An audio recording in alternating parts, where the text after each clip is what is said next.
चलिए इस वीडियो में आज हम पढ़ने वाले हैं physical properties of haloalkane and haloarene.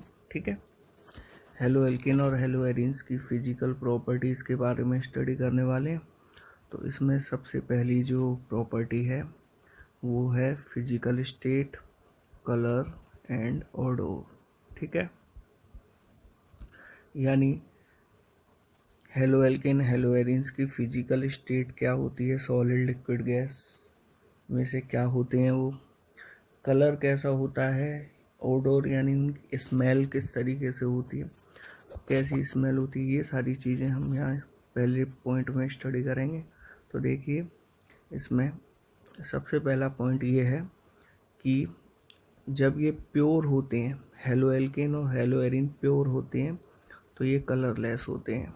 ठीक है, लेकिन इसमें भी आपको ये ध्यान रखना है कि जो ब्रोमाइड्स और आयोडाइड्स होते हैं, ठीक है, they develop colour on exposure to light, develop colour when exposed to light. ठीक है, इसका मतलब क्या है? इसका मतलब है कि जब ब्रोमाइड और आयोडाइड्स को सनलाइट में आपने रख दिया तो उनके कोई ना कोई कलर जो है उनमें डेवलप हो जाता है। ठीक है, उसके बाद फिर हम बात करें मिथाइल क्लोराइड की, CH3Cl, मिथाइल ब्रोमाइड की, CH3Br, इथाइल क्लोराइड, C2H5Cl, ये सभी गैसेस होती हैं रूम टेम्परेचर पर। ठीक, हायर मेंबर्स जो होते हैं दे आर सॉलिड्स, यानी हायर मेंबर्स जिनका मॉलिक्यूलर मास थोड़ा ज़्यादा होता है वो सॉलिड्स होते हैं। और अगर स्मेल की बात करें तो दे हैव स्वीट स्मेल, उनकी स्मेल कैसी होती है? स्वीट होती है। पॉइंट एंड बॉइलिंग पॉइंट, ठीक है ना। इसमें देखो, सबसे पहला पॉइंट जो है वो आपको ये क्लियर होना चाहिए कि हेलोएल्केन्स आर पोलर, पोलर होते हैं हेलोएल्केन्स। ठीक है, जैसे मैं कोई एक जनरल फॉर्मूला लिख दूँ, CH3X, ठीक है, ये कोई हमारे पास हेलोएल्केन है, तो इसके अंदर जो C और X के बीच का जो बॉन्ड होता है वो पोलर होता है। वो पोलर क्यों होता है? क्योंकि आपको पता है कि electronegativity of halogen is greater than carbon. तो ऐसा होने से क्या होगा कि बॉन्ड के जो इलेक्ट्रॉन्स होते हैं वो शिफ्ट कर जाएंगे हेलोजन की तरफ, क्योंकि हेलोजन की इलेक्ट्रोनेगेटिविटी ज़्यादा होती है। इस वजह से जो है हेलोजन पे एक नेगेटिव पोल डेवलप हो जाता है और कार्बन पे एक पॉजिटिव पोल डेवलप हो जाएगा। क्लियर है? तो इस तरीके से जो है यहाँ पर एक डायपोल जनरेट हो जाता है। ये डायपोल जनरेट हो गया और इस डायपोल जनरेट होने की वजह से हम ये कह देते हैं कि हेलोएल्केन्स क्या होते हैं? पोलर नेचर के होते हैं। ठीक है, अब पोलर नेचर होने से क्या होता है कि मान के चलिए कि मेरे पास ये पहला मॉलिक्यूल है हेलोएल्केन का, ठीक है, और ये दूसरा मॉलिक्यूल है हेलोएल्केन का। ठीक है, अब इन दोनों मॉलिक्यूल्स के बीच में एक फोर्स ऑफ अट्रैक्शन डेवलप हो जाएगा, और वो फोर्स ऑफ अट्रैक्शन जो डेवलप हो रहा है वो किस किस के बीच में हो रहा है? पहले मॉलिक्यूल के नेगेटिव पोल और दूसरे मॉलिक्यूल के पॉजिटिव पोल के बीच में फोर्स ऑफ अट्रैक्शन डेवलप हो जाता है, और इस फोर्स ऑफ अट्रैक्शन को हम बोलेंगे डायपोल डायपोल अट्रैक्शन। क्लियर है? तो एक बात तो समझ में आ गई कि हेलोएल्केन मॉलिक्यूल्स के बीच में dipole dipole force of attraction होता है, और इस फोर्स ऑफ अट्रैक्शन को ब्रेक करने के लिए हमें एनर्जी की ज़रूरत पड़ेगी। क्लियर है। और वो एनर्जी कहाँ से मिलेगी? By heating. इसीलिए हम कहते हैं कि boiling point of haloalkanes greater than alkanes या हाइड्रोकार्बन। ठीक है, क्योंकि हेलो एल्केन्स के अंदर डायपोल डायपोल अट्रैक्शन पाया जाता है, जबकि एल्केन्स के अंदर ऐसा कोई भी फोर्स ऑफ अट्रैक्शन नहीं पाया जाता। तो हेलो एल्केन में ग्रेटर फोर्स ऑफ अट्रैक्शन होने की वजह से हेलो एल्केन का बॉइलिंग पॉइंट हाइड्रोकार्बन से क्या है, ज़्यादा हो जाता है। वैसे भी हाइड्रोकार्बन्स नॉन पोलर होते हैं, तो हाइड्रोकार्बन मॉलिक्यूल्स के बीच में कोई भी ऐसा फोर्स ऑफ अट्रैक्शन एग्जिस्ट नहीं करता जैसा कि हेलो एल्केन में करता है। ये बात क्लियर है। अब देखिए नेक्स्ट पॉइंट जो है वो ये है कि मॉलिक्यूल का साइज जितना ज़्यादा होगा, ठीक है, डायपोल डायपोल अट्रैक्शन उतने ही स्ट्रॉन्ग होते चले जाते हैं। क्लियर है। और डायपोल डायपोल अट्रैक्शन जितने ज़्यादा स्ट्रॉन्ग होते चले जाएंगे तो बॉइलिंग पॉइंट भी उतना ज़्यादा होता चला जाएगा। ठीक है, ये कंसेप्ट समझ में आया। मॉलिक्यूल का साइज जितना ज़्यादा होगा, डायपोल डायपोल अट्रैक्शन उतने ही ज़्यादा होंगे और बॉइलिंग पॉइंट भी उतना ही ज़्यादा होगा। तो अगर आपसे ये पूछा जाए कि CH3F, CH3Cl, CH3Br और CH3I को अरेंज करना है, ठीक है, in the order of their boiling point. अब वो ऑर्डर इंक्रीजिंग डिक्रीजिंग किसी में भी आप अरेंज कर सकते हो। ठीक है, तो आपको पता है कि एक बात तो बिल्कुल क्लियर है कि हमारा आंसर जो है CH3 पर डिपेंड नहीं करेगा, क्योंकि CH3 तो सभी के अंदर है कॉमन। तो हमारा आंसर जो है डिपेंड करेगा वो FCl, Br और I पर। अब आपको पता है कि F से Cl और Cl से Br और Br से I की तरफ मैं जब चलता हूँ तो साइज़ क्या होता है, इंक्रीज। इसका मतलब सबसे बड़ा साइज़ CH3I का होगा। क्लियर है। अब सबसे बड़ा साइज़ CH3I का होने का मतलब क्या हुआ कि CH3I के अंदर डायपोल डायपोल अट्रैक्शन सबसे स्ट्रॉन्ग होंगे, इसलिए CH3I का बॉइलिंग पॉइंट सबसे ज़्यादा। फिर पीछे की तरफ चलते चलेंगे तो मॉलिक्यूल का साइज़ कम होता चला जाएगा, तो बॉइलिंग पॉइंट भी घटता चला जाएगा। इसमें मैं एक चीज़ और ऐड करना चाहता हूँ कि अगर यहाँ पर मैं CH4 लिख देता हूँ तो CH4 एक हाइड्रोकार्बन है, CH4 इज हाइड्रोकार्बन, और बाकी सभी ये क्या है, हेलो एल्केन। तो अभी मैंने बताया था हाइड्रोकार्बन का बॉइलिंग पॉइंट हेलो एल्केन से जो है कम होता है, इसलिए हमारा जो CH4 यानी हाइड्रोकार्बन है वो सबसे पीछे आएगा बॉइलिंग पॉइंट के ऑर्डर में। क्लियर है। उसके बाद फिर मान के चलिए आपको एक और एग्जांपल दे दिया, CH3Cl, CH3CH2Cl और CH3CH2CH2Cl। इनको अगर आपको बॉइलिंग पॉइंट का ये ऑर्डर में अरेंज करना है, भले वो इंक्रीजिंग हो या डिक्रीजिंग हो, तो आप कैसे करोगे? तो साफ दिख रहा है, जब आप CH3Cl से CH3CH2CH2Cl की तरफ बढ़ रहे हो तो मॉलिक्यूलर साइज क्या हो रहा है, इंक्रीज कर रहा है।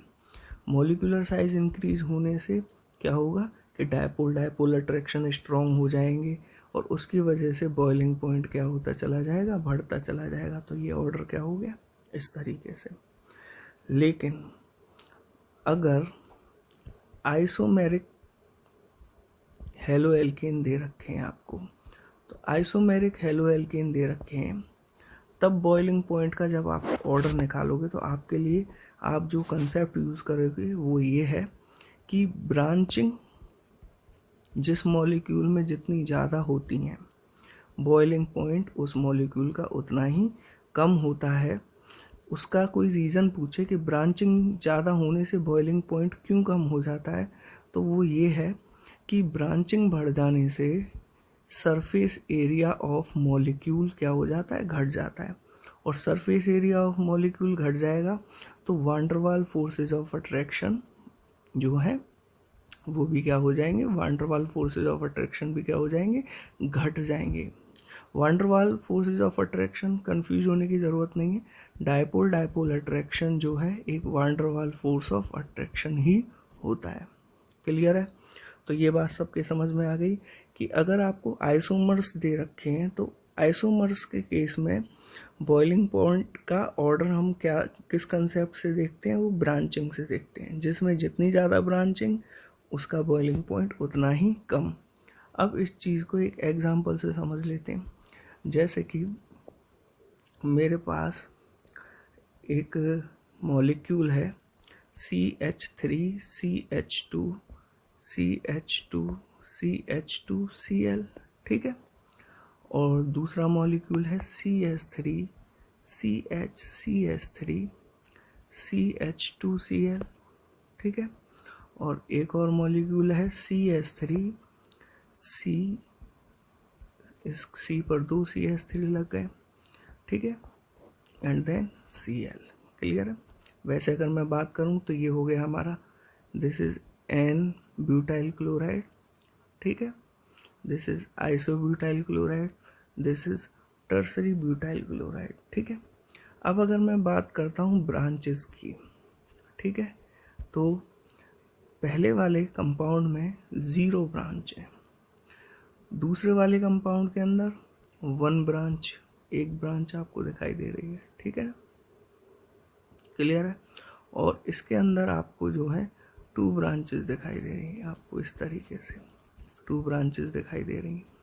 तो मैंने आपको बताया कि जैसे जैसे ब्रांच बढ़ेगी तो बॉइलिंग पॉइंट क्या होता चला जाएगा। अगर हम यूँ चलें तो ब्रांचिंग क्या हो रही है, इंक्रीज़ हो रही है। ब्रांचिंग इंक्रीज़ होने का मतलब क्या हुआ, ब्रांचिंग इंक्रीज़ होने का मतलब हुआ कि बॉइलिंग पॉइंट क्या हो रहा है, डिक्रीज़ हो रहा है।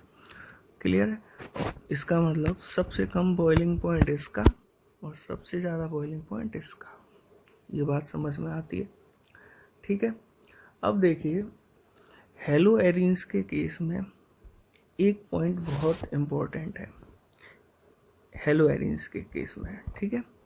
जैसे कि मेरे पास डाई हेलो एरिन है ऑर्थो मेटा और पैरा वाले, जैसे कि ये है हमारा ऑर्थो डाइक्लोरोबेंजीन। ऑर्थो का मतलब 1-2 पोजीशन पर अगर कोई ग्रुप लगा रहता है तो उसको बोलते हैं ऑर्थो। तो ये हो गया ऑर्थो डाइक्लोरोबेंजीन। क्लियर है? फिर दूसरा है हमारे पास मेटा डाइक्लोरोबेंजीन और तीसरा है पैरा डाइक्लोरोबेंजीन।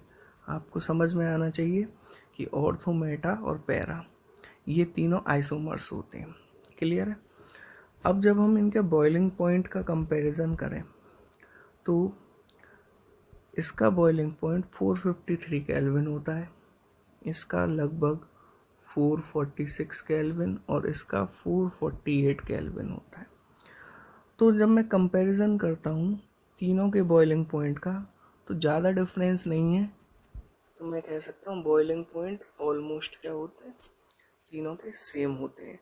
लेकिन जब मैं मेल्टिंग पॉइंट की बात करता हूँ तो ऑर्थो वाले का मेल्टिंग पॉइंट 256 केल्विन, मेटा वाले का 249 केल्विन और पैरा वाले का जो है 323 केल्विन। तो जब मैं कंपैरिजन करता हूँ यहाँ पर तो जो पैरा के केस में मेल्टिंग पॉइंट आ रहा है वो क्या आ रहा है, हाई आ रहा है as compared to ortho and meta. ठीक है ना? इनके बीच में जो डिफरेंस है वो थोड़ा ज़्यादा आ रहा है। 323 जो है पैरा का मेल्टिंग पॉइंट है और ये मेल्टिंग पॉइंट बाकी दोनों से थोड़ा सा ज़्यादा है।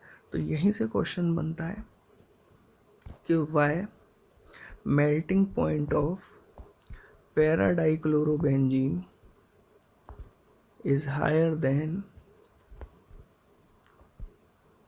Ortho and meta. तो देखो इसका आंसर क्या है कि देखो पैरा डाइक्लोरोबेंजीन जो होती है उसकी जो ज्योमेट्री होती है शेप ऑफ द मॉलिक्यूल होता है जो, या ज्योमेट्री में कह सकता हूँ, वो सिमेट्रिकल ज्योमेट्री होती है ये पैरा डाइक्लोरोबेंजीन की। इसलिए जब पैकिंग होती है इसके मॉलिक्यूल्स की तो वो पैकिंग बहुत क्लोज पैकिंग कहलाती है। क्लोज पैकिंग से मतलब है कि दो मॉलिक्यूल्स के बीच में जो गैप है वो बहुत कम होता है। तो क्लोज पैकिंग होने की वजह से, मॉलिक्यूल्स के बीच में क्लोज पैकिंग होने की वजह से forces of attraction in molecules के बीच में क्या होंगे, बहुत ज़्यादा होंगे। और फोर्सेस ऑफ अट्रैक्शन ज़्यादा होंगे तो इट मीन्स जो है इसका जो मेल्टिंग पॉइंट है वो क्या हो जाता है, हाई हो जाता है। ऑर्थो और मेटा के केस में जब मैं पैकिंग करता हूँ, जैसे कि मैं ऑर्थो का एग्जांपल लेता हूँ, ये मैंने एक मॉलिक्यूल ऑर्थो का बनाया और ये दूसरा मॉलिक्यूल ऑर्थो का बनाया, तो यहाँ आपको जो है गैप जो है बहुत ज़्यादा दिखाई दे रहा है मॉलिक्यूल्स के बीच में। इस तरह की पैकिंग क्या कहलाती है, लूज पैकिंग। लूज पैकिंग होगी तो मॉलिक्यूल्स के बीच में फोर्सेस ऑफ अट्रैक्शन वीक होंगे और melting point come. Clear. Same for Meta के लिए भी यही चीज़ है कि मेटा के केस में भी जो है पैकिंग लूज होती है। तो समझ में आया कि पैरा डाइक्लोरोबेंजीन की सिमेट्रिकल स्ट्रक्चर होने की वजह से पैकिंग जो होती है मॉलिक्यूल्स की क्लोज होती है, इसलिए मेल्टिंग पॉइंट पैरा डाइक्लोरोबेंजीन का हायर होता है ऑर्थो और मेटा से। ये बात बिल्कुल क्लियर हो जानी चाहिए, ठीक है। उसके बाद जो नेक्स्ट हम एक और इम्पोर्टेंट फिजिकल प्रॉपर्टी पढ़ने वाले हैं वो ये है, यहाँ से भी सीबीएसई बोर्ड में एक क्वेश्चन आया है, टॉपिक है सॉल्युबिलिटी, ठीक है। क्वेश्चन क्या है, मैंने आपको बताया कि हेलो एल्केन्स क्या होते हैं, हेलो एल्केन्स पोलर होते हैं, ठीक है। और वाटर भी क्या होता है, पोलर, ठीक है, पोलर सॉल्वेंट होता है। तो जब दोनों की नेचर पोलर है तो हेलो एल्केन वाटर के अंदर डिसॉल्व क्यों नहीं होता, halo alkane is insoluble in water. Halo alkane क्या होता है, पानी के अंदर इनसॉल्युबल होता है, जबकि हेलो एल्केन और वाटर इन दोनों की नेचर सेम होती है। सेम नेचर यानी दोनों कैसे होते हैं, पोलर। आपने एक कंसेप्ट सीखा होगा, like dissolves like. Like dissolves like का कंसेप्ट ये कहता है कि polar dissolves in polar and non polar dissolves in non polar. Means अगर कोई पोलर सब्सटेंस है तो वो पोलर सॉल्वेंट में ही डिसॉल्व होगा, और अगर नॉन पोलर सब्सटेंस है तो वो नॉन पोलर सॉल्वेंट में डिसॉल्व होगा। तो लाइक डिसॉल्व्स लाइक के प्रिंसिपल के अनुसार तो हेलो एल्केन को वाटर में डिसॉल्व हो जाना चाहिए क्योंकि दोनों की नेचर सेम है, पर ऐसा नहीं होता। तो ये क्वेश्चन बोर्ड में आया कि हेलो एल्केन वाटर में सॉल्युबल क्यों नहीं होते। तो देखिए, जो प्योर हेलो एल्केन होते हैं, प्योर हेलो एल्केन के अंदर मॉलिक्यूल्स के बीच में क्या पाया जाता है, डायपोल डायपोल अट्रैक्शन पाया जाता है, डायपोल डायपोल अट्रैक्शन पाया जाता है, ठीक है ना।